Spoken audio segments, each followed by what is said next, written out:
Engagé volontaire en août 1944 à la Croix-Valmer, Var, à la suite du débarquement de Provence, il rejoint le 1er régiment de tirailleurs marocains appartenant à la première armée française, reçu à l'école spéciale militaire de Saint-Cyr, alors basée à Cherchell, Algérie. En 1944, il appartient à la promotion 1944 Rome et Strasbourg. Affecté comme lieutenant à la 13e DBLE, il effectue un premier séjour en Cochinchine de 1946 à 1948. Transféré aux parachutistes de la Légion étrangère, il effectue un second séjour en Indochine de 1950 à 1952, à la suite de la destruction de son unité. Premier BEP, sur la route coloniale 4, octobre 1950.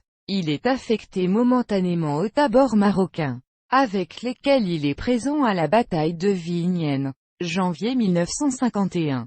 Il participe au sein du 2e BEP aux batailles de N'Gialo, octobre 1951, de la Rivière Noire et de la route coloniale 6. Il est membre de la commission d'armistice de la guerre d'Indochine instituée par les accords de Genève de 1954 à 1956 après une affectation au 46e bataillon d'infanterie à Berlin de 1956 à 1958.